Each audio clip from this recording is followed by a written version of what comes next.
तो इस बार जब एसएससी जीडी की भर्ती आई तो एकाएक बच्चों की संख्या कोचिंग में बढ़ गई।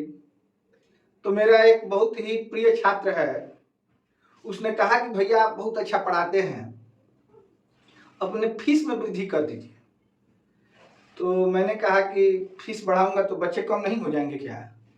उसने कहा कि अरे आप अच्छे पढ़ाते हैं इसीलिए तो बच्चे आए हैं। तो मुझे भी लगा कि हाँ मैं अच्छा पढ़ाता हूँ और मैंने फीस बढ़ा दिया। और उसने सलाह दिया था मुझे कि आप अपने फीस में 20% वृद्धि कर दीजिए। तो मैंने उसके कहने के अनुसार 20% की वृद्धि कर दिया अपने फीस में। फिर 2 दिन बाद जो बच्चे आए हुए थे उनमें से आधे बच्चे गायब हो गए। गायब होने का मतलब कि उन्होंने कोचिंग छोड़ दिया। मैंने अपने उस प्रिय छात्र की तरफ देखा और उसने भी मेरी तरफ देखा। फिर जब कोचिंग क्लास खत्म हुए तब हम दोनों लोग बैठे। उसने कहा कि भैया जो आपने 20% बढ़ाया है उस फीस में फिर 20% कम कर दीजिए और ये स्टेटस डाल दीजिए अपने व्हाट्सएप पे कि आज से 20% कम फीस लिया जाएगा। तो मैंने कहा कि तुम चाहते क्या हो, मेरा फीस बढ़वाना या मेरा फीस घटाना? तो उसने कहा कि जहां से आपने शुरू किया था मैं आपको वहीं ला दिया हूं, आपने 20% बढ़ाया था और मैंने आपसे कह के आपका 20% वापस कम करा दिया, तो जहां थे आप वहां आप फिर पहुंच गए। तो मैंने कहा कि नहीं बच्चे, मैं इंग्लिश का टीचर नहीं हूं, ये काम इंग्लिश का टीचर कर सकता है लेकिन एक गणित का टीचर कभी ये काम नहीं कर सकता है। अब उसने पूछा मेरी ओर शंका की निगाहों से देखते हुए कि आपने 20% वृद्धि की और 20% कमी की, तो जहां थे वहीं पे आ गए। तो मैंने कहा कि नहीं, आओ मैं तुम्हें समझाता हूं कि ये जो वृद्धि और कमी हुई है ये क्रमिक रूप से हुई है और इसका प्रभाव जो तुम देख रहे हो वास्तव में वो होता नहीं है, इसका प्रभाव कुछ अलग होता है। और आप लोग भी आज मेरे साथ यही देखिए कि जब कभी क्रमिक वृद्धि या कमी की जाती है तो उसका क्या प्रभाव होल पे पड़ता है। ठीक है, तो आज का हमारा टॉपिक है परसेंटेज में क्रमागत वृद्धि या कमी। ठीक है, यही देखना है आज हमको। आइए देखते हैं क्रमिक वृद्धि या कमी। तो जैसा कि मैं आपको बताता चलूं कि मेरा जो मंथली फी है जो मेरा वो 500 रुपया पर मंथ है। ठीक है, मतलब एक महीने में मैं बच्चों से 500 रुपया लेता हूं। अब जैसा कि मेरे छात्र ने कहा था कि भैया आप 10% बढ़ा दीजिए, तो मैंने 500 पे 10% की वृद्धि कर दी और मेरा जो वेतन पहले ये 100% था अब 110% हो गया, मतलब 110% हो गया। ठीक है, मतलब मेरा वेतन जो हुआ वो हो गया 550 रुपए। ठीक है, उसके बाद जब छात्र चले गए हैं तो उसने कहा कि भैया 10% वापस कम कर दीजिए। तो अब मुझे जो कम करना था वो 500 पे 10% कम न करके मुझे कम करना था 550 रुपए पे 10%। तो मुझे अब देखिए, अब 550 का 10, अब ये मेरा जो हुआ वो 100% फीस हुआ। अब इसमें मुझे 10% कम करना है, मतलब इसका 90% ही लेना है मुझे। 1 2 1 2, फिर 9 5 45 के 5 हासिल 4, 9 5 45 4 49। तो अब मैंने जब उसको ये हिसाब करके दिखाया तो उसके समझ में आया कि जो वृद्धि हुई थी वो एक कम वैल्यू पे हुई थी, जिसके कारण 10% 50 रुपए ही बढ़े। लेकिन जब कमी करने की बात आई तो ये 550 का 10% हमने कम किया। तो इस प्रकार मेरा जो मूल वेतन था 500 रुपया वो 5 रुपए से कम हो गया और मैं जहां था वहां से भी 5 रुपए पीछे चला गया। इसलिए मैंने ये निर्णय नहीं लिया, क्योंकि मैथ का मैं टीचर हूं और ये गलती कौन कर सकता है, जो मुझसे नहीं पढ़ेगा वो जीवन भर ये गलती करेगा। तो आज मैं आपको यह इस तरीके से बताऊंगा कि आप लोग कभी भी ये गलती जीवन में नहीं करेंगे। ये व्यवहार गणित है जो मैं आपको पढ़ा रहा हूं। आप इस तरीके से इसको मत पढ़िए कि आप किसी एग्जाम को पास कर जाएं। आप इस तरीके से इसको पढ़िए ताकि ये जीवन में आपके काम आए। ठीक है, तो चलिए आज मैं इसको समझने के लिए 2 तरीके बताऊंगा। एक तो फार्मूला बेस्ड होगा और एक फ्रैक्शन के माध्यम से मैं बताऊंगा। ये भी बताता चलूंगा साथ में कि कब आप फार्मूले का यूज करेंगे और कब फ्रैक्शन का यूज करेंगे। जैसा कि आप लोग को ज्ञात है कि कभी आपके घर 4 व्हीलर केवल रहे तो आप कभी भी संकट में पड़ सकते हैं, क्योंकि संकरे रास्तों में अक्सर 4 व्हीलर फंस जाती है और 2 व्हीलर वाले ओवरटेक करके निकल जाते हैं। तो एक जो संपन्न घर होगा उसमें 4 व्हीलर के साथ साथ 2 व्हीलर रहना भी जरूरी है। इसी प्रकार से आपको फ्रैक्शन का नॉलेज तो होना ही चाहिए, साथ ही साथ आपको फार्मूले का नॉलेज भी होना चाहिए, ताकि आपकी गाड़ी कभी फंसे ना। ठीक है, तो आइए इसको मैं आपको 2 तरीकों से बताता हूं।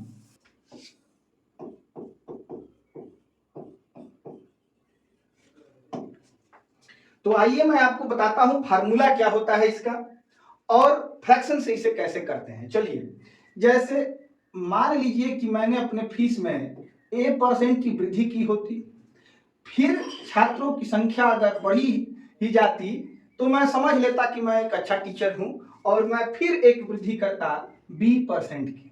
ठीक है, तो होल पूरे फीस पे इन दोनों परसेंट को मिलाकर क्या प्रभाव पड़ता, इसको ज्ञात करने के लिए एक फार्मूले का प्रयोग करते हैं मित्रों।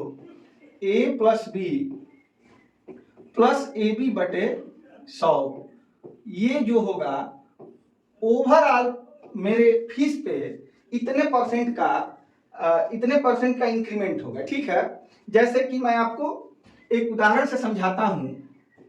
10% मैंने बढ़ाया, उसके बाद भी बच्चे लगातार अगर बढ़ते ही जाते तो खुद को बहुत अच्छा टीचर समझते हुए मैं 10% फीस में और वृद्धि कर देता।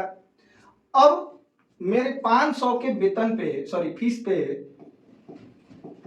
क्या प्रभाव पड़ता, इसको ज्ञात करने के लिए सबसे पहले फार्मूले से अगर हम लोग निकालते हैं तो A+B प्लस AB बटे 100,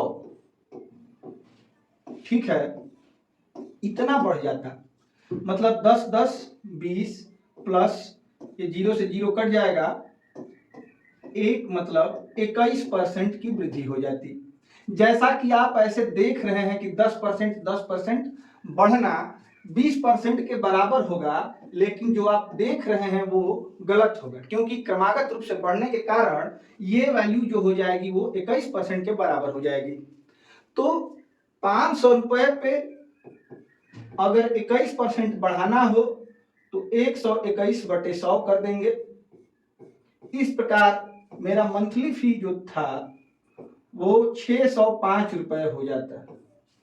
ठीक है, तो जब दोनों वृद्धि ही हो तब आप इसको याद रखेंगे A+B प्लस AB बटे 100, इस फार्मूले का प्रयोग करेंगे। मैं पहले आपको फार्मूला बता लूं, फिर आपको फ्रैक्शन से बताऊंगा कैसे क्वेश्चन इसको फ्रैक्शन से हम लोग कैसे कर सकते हैं, और आपको फिर चूज करना है कि कौन सा मेथड आसान होगा और वही मेथड आपको अपनाना है। ठीक है, चलिए, तो ये तो हुई बात जब लगातार वृद्धि ही की जाती। अब मैं ये कहूं कि पहले मैंने A% की वृद्धि की, उसके बाद जब बच्चे मेरे यहां से भागने लगे, गायब होने लगे, तो मैंने B% की कमी कर दी। ठीक है, तो इसके लिए एक अगर प्रतिशत आपको ज्ञात करना हो कि दोनों को मिलाकर कितने परसेंट की वृद्धि या कमी हुई, तो उसके लिए हम लोग फार्मूला लगाएंगे। A, देखिए यहाँ A, अब ये B+ था तो यहाँ B+ मैंने रखा है, अब यहाँ माइनस है तो -B, फिर यहाँ देखिए गुणा हुआ है A और B का, दोनों धनात्मक थे तो धन लिखा गया है, और यहाँ पे एक पॉजिटिव एक निगेटिव है तो यहाँ पे मैं गुणा करूंगा तो माइनस हो जाएगा AB बटे 100, और इतने परसेंट का प्रभाव पड़ेगा अगर A% पहले मैं बढ़ाऊं और B% घटाऊं। तो जैसा कि यहाँ पे समझते हैं, मान लीजिए कि मैंने पहले अपने फीस में 10% की वृद्धि की, फिर बच्चों के भागने के कारण मैंने 10% की कमी कर दी। मान लीजिए, ऐसा मैं करने वाला हूं नहीं, लेकिन मान लीजिए कि मैंने की, तो पहले हम लोग इसको 10% लिखे, तो A-B मतलब कि 10 माइनस 10 गुणे 10 बटे 100। ठीक है, और ये भी जो वैल्यू होगी वो परसेंट में ही होगी, ठीक है। 0 से 0 दोनों कट जाएंगे, +10 -10 कट जाएंगे, बचा क्या, तो 1 एकम 1 -1%। तो इसका मतलब हुआ मित्रों कि इस माइनस का अर्थ हुआ कि होल पे 1% की कमी होगी। जैसे मेरा जो फी था, मंथली फी 500 रुपए था, वो अब 1% कम हो जाएगा। मतलब पहले ये 100% था, अब कितना परसेंट हो जाएगा, तो 99% हो जाएगा। इस तरीके से ये हो जाएगा 495 रुपए। जैसा कि मेरे बच्चे ने मुझको समझाया था, मतलब मेरे छात्र ने मुझको समझाया था, हालांकि उसको ये पता नहीं था, उसको मैंने ये नहीं पढ़ाया था, इसलिए उसने मुझे समझाया, लेकिन मैं अब समझा दे रहा हूं उसको कि अगर बराबर की वृद्धि और उतने परसेंट की ही कमी की जाए तो हमेशा आपको नुकसान होगा, ठीक है, ये याद रखेंगे। और एक फॉर्मेट क्या हो सकता है, मान लीजिए कि किसी अच्छे टीचर के साथ लगातार कमी ही होने लगे। इसको आप लोग अगर चाहें तो स्क्रीनशॉट ले सकते हैं।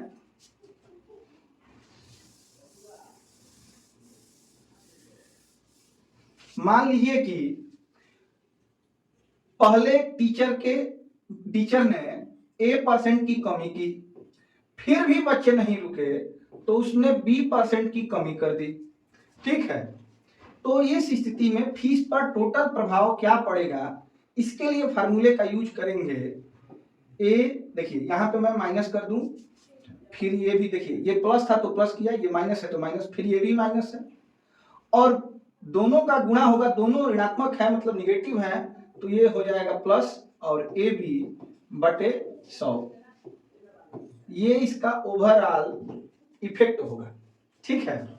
जैसे कि मान लीजिए कि मेरे दुश्मन टीचर के बच्चे भाग रहे हैं तो उसने 10% की कमी कर दी फीस में, फिर भी बच्चों को मैंने रुकने नहीं दिया, तो फिर से एक बार 10% की कमी कर देगा।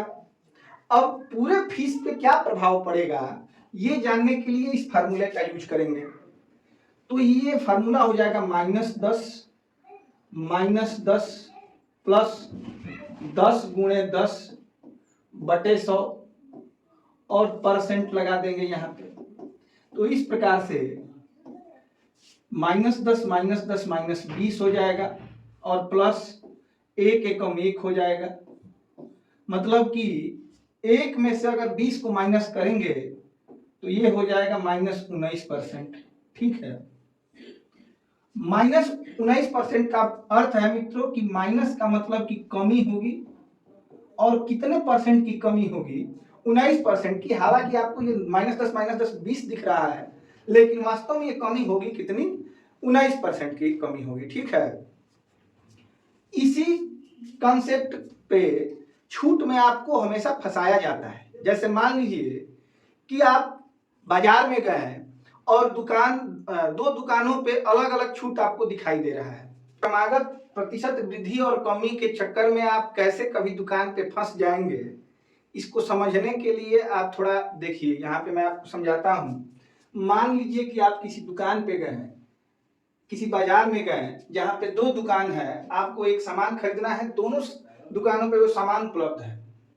एक में आपको 20% का छूट दिया जा रहा है और एक में आपको 10% और 10% के 2 छूट, मतलब कमी की जा रही है मूल्य में, जो भी लिखा है उसमें एक दुकानदार आपको 20% की छूट दे रहा है और दूसरा दुकानदार 10% की 2 क्रमागत छूटें दे रहा है, ठीक है। तो आप किस दुकान में जाना पसंद करेंगे, तो आप कहेंगे कि मैं किसी भी दुकान में चला जाऊंगा, काम मेरा सेम ही होगा, क्योंकि ये भी 20 दिख रहा है, ये भी 20 दिख रहा है। तो जी नहीं, ये तो ठीक है 20 आपको दिख रहा है और 20 है भी, लेकिन ये जो 10% की छूट दी जा रही है दुकान पे, ये वास्तव में 20 ना होके कितनी है, 19% की छूट है, ठीक है। तो आप कहेंगे कि 1% से क्या प्रभाव पड़ता है, तो आप सोचिए 100 रुपए में यहाँ पे 20 रुपए की छूट है, मतलब 20 रुपया कम, और यहाँ पे 19 रुपए की छूट है। वैसे ही 1000 में यहाँ पे 200 और यहाँ पर 190, ठीक है। 1000 पे 190, यहाँ पे 10,000 पे 2000 और यहाँ पे 1900। वैसे ही बहुत बड़ी वैल्यू होती चली जाएगी और ये अंतर बहुत बड़ा होता चला जाएगा। हालांकि आपके लिए 1 रुपया भी बहुत महत्व रखता है, क्योंकि ग्राहक का अधिकार न्यूनतम मूल्य पे वस्तु को खरीदना होता है। तो इसमें आपको ये जरूर पता होना चाहिए कि ये जो दिख रहा है वास्तव में ये होता नहीं है। ये तो रही फार्मूले की बात। अब मान लीजिए कि 2 वृद्धि न करके 3 वृद्धि कर दिया जाए,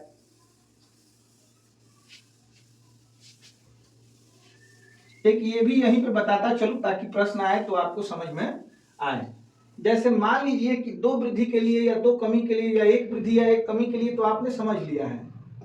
मान लीजिए कि फीस में ही 3 क्रमागत वृद्धियां कर दी जाए, तब इसका होल प्रभाव क्या होगा। तो एक तो तरीका है कि 2 को 1 में करके 1 बना लेंगे और फिर जो बचेगा उसको सी के साथ करके फिर एक बार कर लेंगे। एक तो ये तरीका है, लेकिन मैं आपको इसके लिए कभी रिकमेंड नहीं करूंगा कि आप टुकड़ों में काम को करें। मैं आपको सीधे सीधे फार्मूला बताऊंगा कि a plus B plus C plus A B बटे B C plus C A बटे 100 प्लस ए बी सी बटे 10,000, और ये भी जो मान आएगा वो परसेंट में आएगा। तो इस फार्मूले से आप A%, B%, C% की अगर 3 क्रमागत वृद्धियां भी हो तो इस फार्मूले से आप एक समतुल्य वृद्धि एक समतुल्य वृद्धि ज्ञात कर सकते हैं। ठीक है। अब देखिए, मान लीजिए कमी वृद्धि कमी ऐसे कुछ हो, तो जैसे कि मैंने बताया कि वृद्धि होगा तो प्लस प्लस लगाना है, वैसे ही अगर कोई कमी हो तो उसमें माइनस का प्रयोग करेंगे। ठीक है। तो आप इसको एक बार नोट कर लीजिएगा। अब मैं बात करता हूं फ्रैक्शन की, कैसे फ्रैक्शन से इसका हम लोग निवारण कर सकते हैं। तो देखिए, जैसे कि एक बात थी कि 10% की वृद्धि, फिर 10% की वृद्धि हुई, तो एक मुश्त वृद्धि कितनी होगी।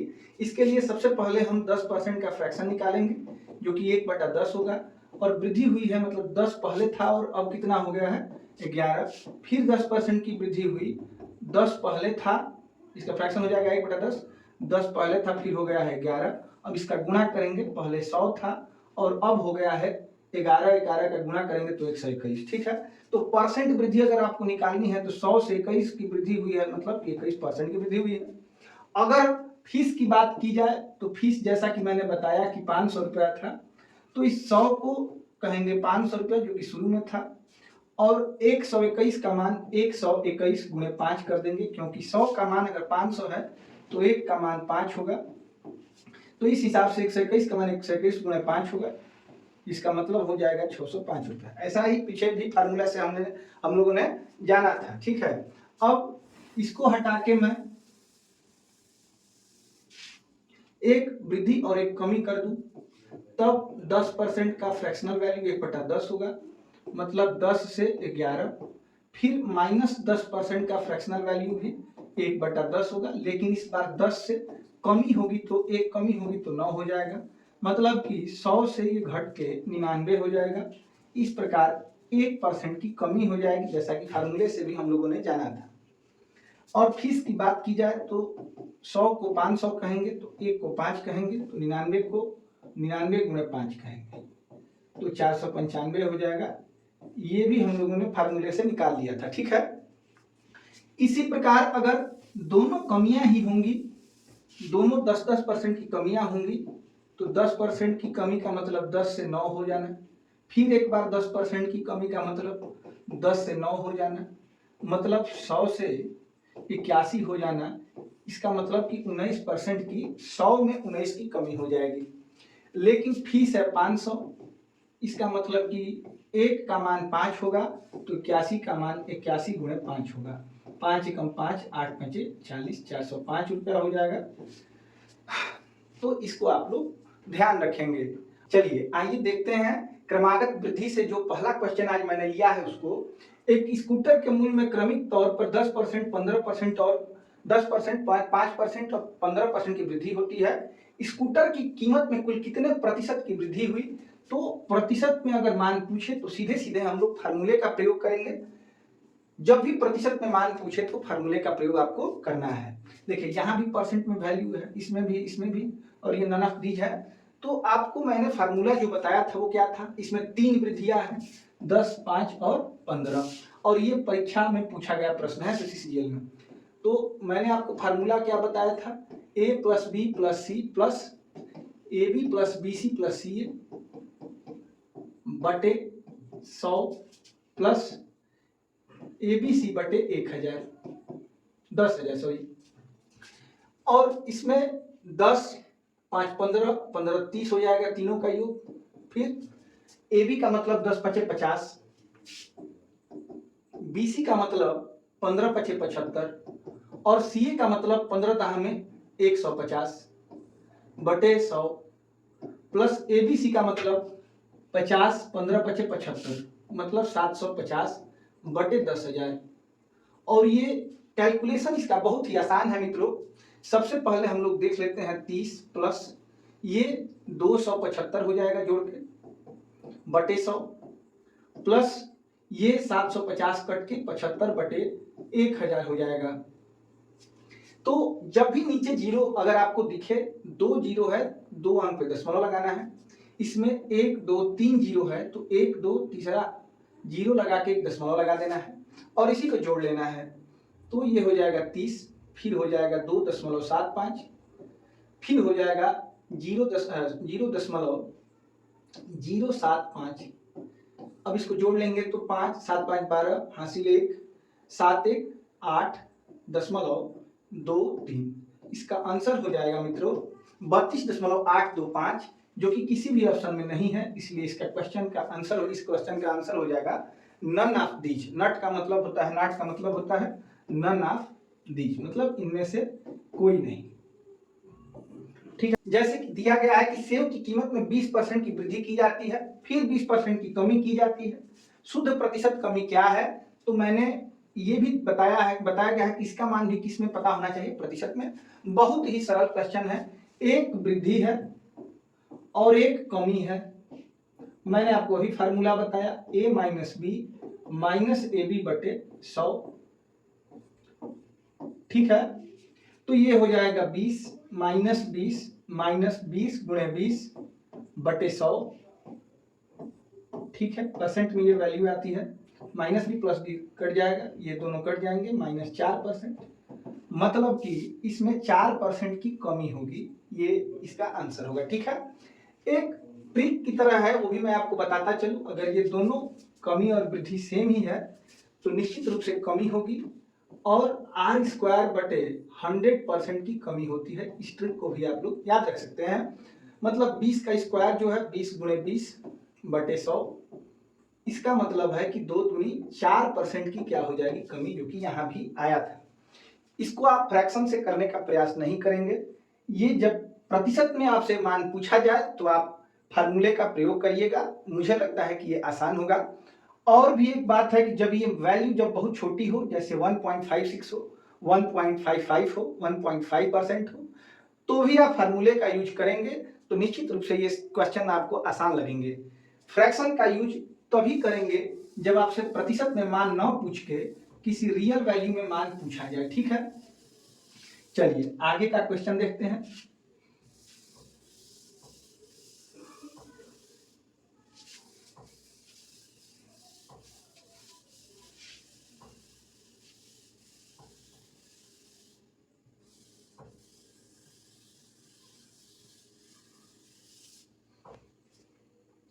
आगे का क्वेश्चन देखते हैं। पहले वर्ष के दौरान एक कस्बे की जनसंख्या में 12% की वृद्धि हुई, अगले वर्ष किसी संक्रामक रोग से 8% की कमी हो गई, दूसरे वर्ष के अंत में जनसंख्या कितनी है? 64,400 थी। पहले वर्ष की शुरुआत में कस्बे की जनसंख्या क्या थी? तो ये जो क्वेश्चन है मित्रों, ये दिया गया है, इसका जो आंसर होगा ये परसेंटेज में ना देके रियल वैल्यू में दिया गया है। तो आपको यही ध्यान रखना है कि इसमें हम लोग फार्मूले का प्रयोग ना करते हुए इसको फ्रैक्शन से करने का प्रयास करेंगे। ठीक है, तो देखिए पहले वृद्धि हुई है, मतलब कि 12% प्लस हुआ है, इसका फ्रैक्शन होता है 3/25, और ये फ्रैक्शन लिखना कोई जादूगरी नहीं है। किसी भी परसेंटेज वैल्यू में आप 100 से अगर भाग देंगे तो वही हो जाएगा आपका फ्रैक्शन। ठीक है, अब इसका अर्थ ये है कि पहले 25 थी जनसंख्या और 3 की वृद्धि होने के कारण अब जनसंख्या 28 हो गई है। ठीक है, फिर इसमें 8% की कमी हुई है, मतलब -8%। इसका मान हो जाएगा 2/25। अब इसका अर्थ ये है कि पहले जनसंख्या 25 थी और 2 कमी हो जाने से 23 हो गई है। अब ओवरऑल जनसंख्या 625 थी, जो कि अब हो गई है, अब इसका गुणा मैं नहीं करूंगा, इसको तुलना करना है मुझे। देखिए, अब जनसंख्या दूसरे वर्ष के अंत में जनसंख्या हो गई है 64,400। तो दूसरे वर्ष के अंत में मुझे यहाँ ये दिख रहा है, तो सबसे पहले मैं लिख लूं कि 28 गुणे 23 को किताब में या प्रश्न में 64,400 कहा जा रहा है। ठीक है, इसको मैं कटाऊंगा 7 से, तो 7 चौके 28, 7 से इसको कटाऊंगा 7 9 63, 7 दूनी 14, 00। तो 4 से फिर कटाऊंगा तो 4 एकम 4, और ये 23 बार में 92, 00। फिर 23 से कटाऊंगा 23 एकम 23, और ये कटेगा 100 बार में। तो एक की वैल्यू मुझे 100 प्राप्त हुई। तो 625 की वैल्यू आपको बताना है। मतलब शुरू में यह जनसंख्या 62,500 थी, मतलब कि यही आपका ऑप्शन क्या है, सही है। ठीक है, चलिए देखते हैं अगले क्वेश्चन को।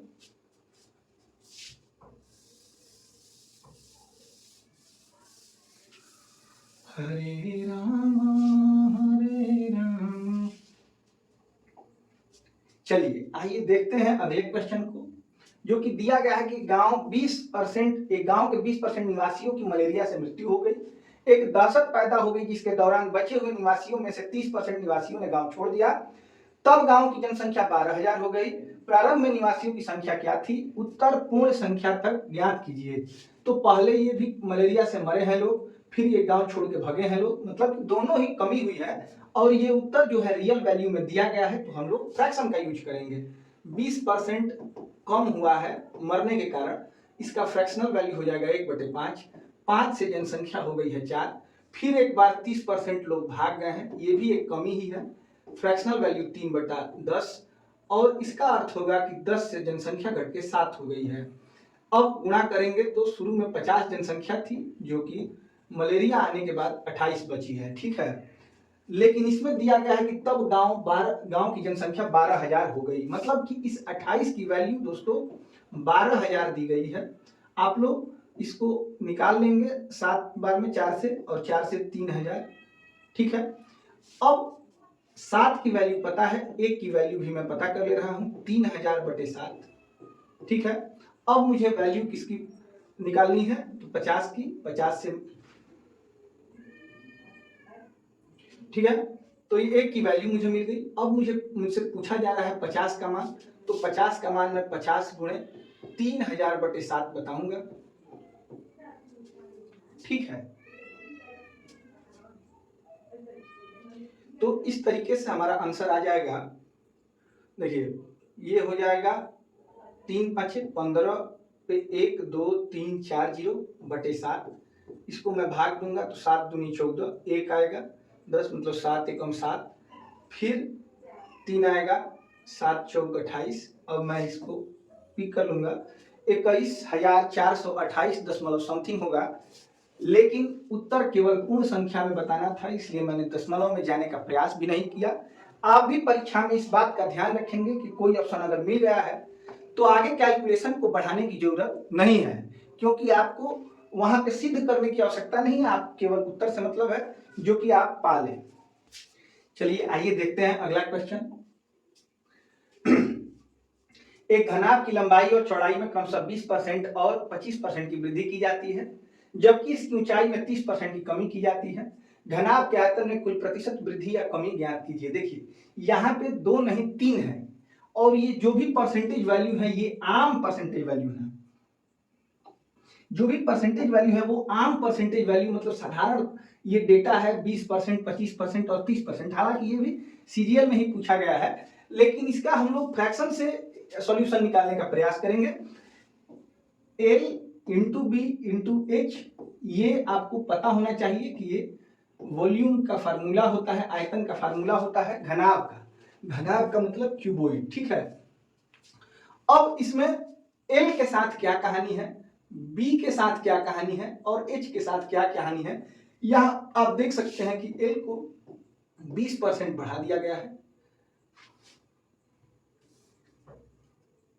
एल को 20% बढ़ा दिया गया है, बी को 25% बढ़ा दिया गया है, ठीक है, और एच को माइनस कर दिया गया है कितने परसेंट, 30% माइनस कर दिया गया है। इसका मतलब कि 20% का फ्रैक्शनल वैल्यू 5 होगा, मतलब 5 से कर दिया गया है 6 बढ़ा के, और इसका फ्रैक्शनल वैल्यू 1/4 होगा, मतलब 4 से कर दिया गया है 5, और इसका फ्रैक्शनल वैल्यू 3/10 होगा, मतलब 10 से घटा के 3 कर दिया गया है 7। अब L into B into H करेंगे तो आयतन हो जाएगा अपना, मान लीजिए कि 5 गुणे 4 गुणे 10, और इधर क्या हो जाएगा, तो 6 गुणे 5 गुणे 7 बढ़ाने घटाने के बाद फिर आप इसको 5 से 5 काट लेंगे, 2 दूनी 4, 2 तिया 6, अब ये हो जाएगा 20 और ये हो जाएगा 3 सत्ते 21, ठीक है मित्रों, ये मैंने रेशियो का चिन्ह लिखा है, ठीक है 20 और 21। अब बता सकते हैं आप कि ये बढ़ रहा है, एक कहां से बढ़ रहा है, तो 20 और गुणे 100। इसमें बेसिक बातें कैलकुलेशन जो मैं बता रहा हूं, अगर किसी विद्यार्थी को समझ में ना आए तो जाके पहले मैंने 2 पार्ट बनाए हैं प्रतिशत के, वो जाके आप लोग देखिए, उसके बाद ही ये देखेंगे तो आपको बेहतर समझ में आएगा। तो बढ़ रहा है मतलब इंक्रीज बाई 5%, यही आपका आंसर होगा, ठीक है। चलिए चलिए देखते हैं अगले क्वेश्चन को, लेकिन अगले क्वेश्चन के को जानने से पहले सबसे पहले मैं अपने उस हितैषी छात्र की याद दिला दूं जिसने मुझे ये बताया था कि भैया 10% बढ़ा दीजिए, और जब लड़के भगने लगे तो उसने कहा कि भैया 10% घटा दीजिए, ठीक है। तो उसने मुझे 10% बढ़ाने के लिए कहा तो मैंने बढ़ा दिया, लेकिन जब उसने 10% घटाने की बात कही तब मैंने कहा कि नहीं, मैं 10% घटाऊंगा तो जहां मैं था उससे भी नीचे चला जाऊंगा, मतलब फीस मेरा जहां पहले था उससे भी कम हो जाएगा, ठीक है। तो उसने कहा कि तब क्या किया जाए, तो मैंने उसको समझाया, इसको आप इग्नोर करिए थोड़ी देर, मैंने उसको बताया कि पहले मैंने 10% बढ़ाया है, मतलब कि मेरा फीस जो 10 रुपए होगा उसको मैंने 11 किया है। अब इसको उसी जगह पे लाने के लिए जहां से मैंने बढ़ाया था क्या करना चाहिए, तो मैंने कहा कि 11 से फिर 10 कर देना चाहिए, मतलब कि 1 की कमी कहां से करनी चाहिए, तो इस बार 11 से करनी चाहिए, और गुणे 100% वैल्यू निकालने के लिए मतलब कि 9 सही 1/11% की अगर हम लोग कमी कर देंगे तो जहां मैं पहले था वहीं पे पहुंच जाऊंगा, मतलब 500 जो था वो फिर से 500 हो जाएगा, ठीक है। तो मैंने उसको बताया कि हम लोगों ने 10 से 11 किया है, तो 11 से फिर क्या करना होगा, 10 करना होगा, ठीक है। मतलब कि ऐसे भी सोच सकते हैं कि मेरा फीस 500 था तो इसका 11 का मतलब क्या हो जाएगा, 550 हो जाएगा। तो किया है मैंने 50 से 550, अब जगह पे लाने के लिए 550 से हमको 500 करना होगा, तो कमी कितनी करनी पड़ेगी, 50 की। कहां से कमी होगी, तो 550 से, और गुणे 100 करूंगा तो डबल जीरो से सॉरी 1 जीरो से 1 जीरो कट जाएगा, और ये होगा 5 दहा 50, 11 पचे 55, मैंने 10 दहा 100, 100/11, इसका मतलब 9 सही 1/11%। जैसा कि 10 और 11 पे भी आपने देखा वैसे ही आपने 500 और 550 पे भी देखा। यह बात मैंने अपने छात्र को समझाया तो उसे समझ में आया, फिर मैंने उसको और बढ़िया से समझाने के लिए 2-4 क्वेश्चन और लिए जो कि मैं आपके सामने भी प्रस्तुत कर रहा हूं, जो कि आपके सामने है, ठीक है। यदि नमक का मूल्य 20% कम हो जाता है तो व्यय को समान रखने के लिए खपत में कितने प्रतिशत की वृद्धि की जानी चाहिए। अब देखिए जैसा इसमें कम हुआ है, कितना कम हुआ है, 20% की कमी हुई है, ठीक है। मतलब कि फ्रैक्शनल वैल्यू इसका 5 हो जाएगा, 1/5 हो जाएगा। पहले था इसका मूल्य 5 रुपए प्रति केजी, ठीक है, अब हो गया है घट के 1 रुपए प्रति केजी, ठीक है, सॉरी 1 घट के 4 रुपए प्रति केजी हो गया है। पहले मान लीजिए कि वो 4 केजी खाता होगा, ऐसे तिर्यक रूप से इसको कर लेंगे, 4 केजी खाता होगा तो उसके 20 रुपए लगते होंगे, तो अब भी 20 रुपए ही लगे क्योंकि कहा जा रहा है कि व्यय समान रखने के लिए। तो अब उसे कितना केजी खाना पड़ेगा, तो 5 केजी खाना पड़ेगा, तभी देखिए 4 पचे कितना लगेगा, 20 रुपया लगेगा। तो पहले ये खा रहे थे 4 केजी, 20 रुपया व्यय हो रहा था, अब ये खाएंगे 5 केजी तो भी 20 रुपया व्यय होगा, मतलब व्यय समान रह जाएगा। तो खपत देखिए पहले 4 केजी थी, अब बढ़ के 5 केजी हो गई, तो कितना बढ़ा, 1 केजी बढ़ा, कहां से बढ़ा, 4 से बढ़ा, और गुणे क्या कर देंगे 100। तो ये हो जाएगा आपका 25%। हालांकि जब हम लोग पढ़ते थे तब इसको याद भी कराया जाता था, लेकिन मुझे विश्वास नहीं है याद करने में, इसलिए मैं आपको ये समझा रहा हूँ। सीधे सीधे एक लाइन में करने के लिए आप करेंगे कि 5 से घट के 4 हो गया है मूल्य, ठीक है। अब इसको फिर 4 से बढ़ा के 5 करना है, तो 1 बढ़ाएंगे कहाँ से, 4 से, और गुणे 100 कर देंगे, तब इसका मान कितना आ जाएगा, 25% आ जाएगा। तो आइए देखते हैं अगला क्वेश्चन। यदि पेट्रोल की कीमत में 28% की वृद्धि होती है तो उपभोक्ता द्वारा खपत में कितने प्रतिशत कमी करनी। बहुत ही आसान क्वेश्चन है। 28% का फ्रैक्शन हम लोग निकालेंगे।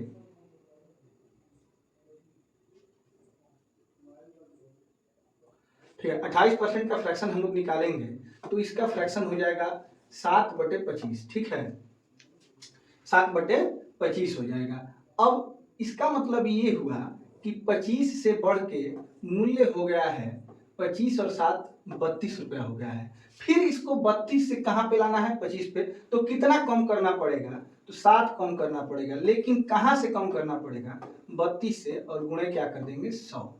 ठीक है, अब ये दशमलव के 2 स्थानों तक निकालना है, तो इसके लिए मैं आपको बहुत ही आसान तरीका बता रहा हूँ। 4 से कटाएंगे तो 8, और इसको 4 से कटाएंगे तो 25। इसको मैं घेर ले रहा हूँ, और बाहर कौन खड़ा है, 7 खड़ा है। 7 को बाहर छोड़ते हैं, इसको लिखना होगा तो हम लिखेंगे कि 3 सही 1/8।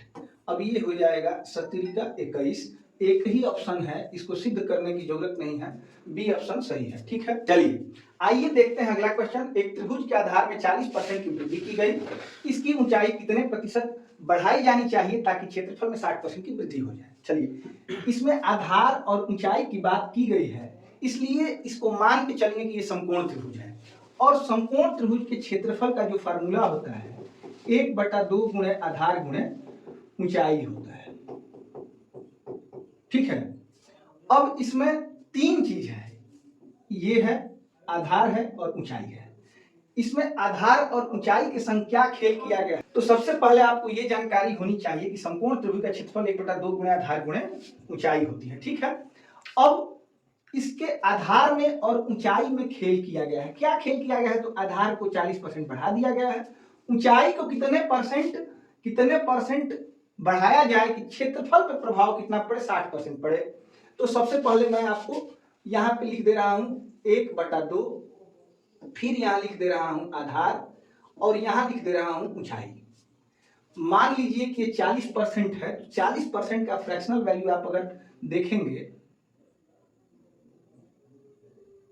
40% की फ्रैक्शनल वैल्यू अगर आप देखेंगे तो ये हो जाएगा 2/5। ठीक है, मतलब जो पहले आधार 5 था वो अब हो गया है 7। ठीक है, अब ऊंचाई की बात अगर की जाए तो ये h है, इसको कितना परसेंट बढ़ा दिया जाए कि क्षेत्रफल की बात मैं करूं तो मित्र यहाँ पे 5h/2, इन तीनों का गुणा ही इसका क्षेत्रफल होता है, तो 5h/2 इसका क्षेत्रफल होगा।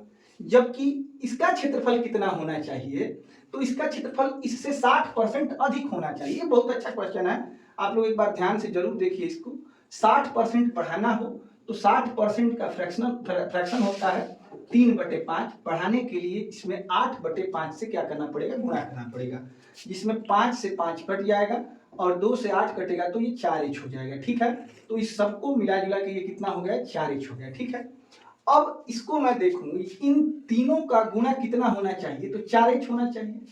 इसका मतलब ये होगा कि 1/2 गुणे 7 गुणे, ये पता नहीं क्या है तो इसको हम लोग x ले रहे हैं, और इसकी वैल्यू कितनी होनी चाहिए, 4h। मतलब x की वैल्यू जो होगी वो /7 और गुणे 2 करके 8h/7 होगी, जो कि पहले h थी अब हो गई 8h/7। इसका मतलब कि इसमें वृद्धि किया गया है कितने का, तो 1 की वृद्धि की गई है। कहां से की गई है, 7 से, और गुणे 100 करेंगे तो इसका मान हो जाएगा, इसे कटाएंगे तो 14 समथिंग। यही एक ऑप्शन है, यही हमारा आंसर सही होगा। 14×7 = 98 आप जानते होंगे, और 2/7 को लिखेंगे तो इतना हो जाएगा, तो सी ऑप्शन है। आपको अगर ना समझ में आया तो फिर से एक बार देख लीजिए। 1/2 गुणे आधार गुणे ऊंचाई, ऊंचाई में कितना वृद्धि किया जाए कि क्षेत्रफल में 60% की क्या हो जाए, वृद्धि हो जाए। इसी के आधार पे मैंने किया है। आप लोग फिर से एक बार रिपीट करके देख लीजिएगा ताकि समझ में आ जाए। अगर आपको समझ में ना आए तो जरूर कमेंट करिएगा, मैं फिर से एक बार बता दूंगा। चलिए देखते हैं अगला क्वेश्चन। अगला क्वेश्चन है, खाद्य तेल के मूल्य में 25% की वृद्धि होती है।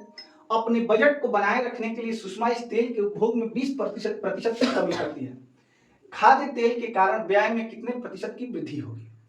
अब देखिए, मूल्य बढ़ता है 25%, लेकिन घर वाले बजट में कितने की वृद्धि करते हैं? सॉरी, मूल्य बढ़ता है 25%, जबकि घर वाले खपत में 20% ही कमी करने को तैयार हैं। अब पूछा ये जा रहा है कि खाद्य तेल के कारण व्यय में कितने प्रतिशत की वृद्धि होगी। तो मान लेते हैं थोड़ा इसको, देखिए बढ़ रहा है 25% मूल्य, और कुछ बढ़ाने के लिए, खपत कम करने के लिए अगर कोई तैयार है तो इसको 100 बेस मान के करते हैं। जैसे मान लीजिए कि तेल था पहले 100 रुपए प्रति केजी लीटर, सॉरी, और खाते थे घर वाले 100 लीटर। इसका मतलब कि टोटल जो व्यय होता था 10,000 रुपयों का व्यय होता था। ठीक है, अब इसका मूल्य जो है 25% बढ़ गया है, मतलब ये हो गया है 125 रुपए प्रति केजी। खाने में कमी कर दी गई है 20%। 20% की कमी मतलब ये 80 लीटर अब खाया जा रहा है। इसका मतलब कि 125 में 8 से अगर हम लोग गुणा करेंगे तो हो जाएगा 8 × 40, 4 12 × 96 और 400 और एक जीरो है, तो 10,000 रुपए पहले भी खर्च होते थे और अब भी 10,000 रुपए खर्च होते हैं। इसका मतलब ये होगा कि इसके व्यय में कोई भी वृद्धि नहीं हुई है। अगर आप इसको फ्रैक्शन से करना चाहें तो भी कर सकते हैं।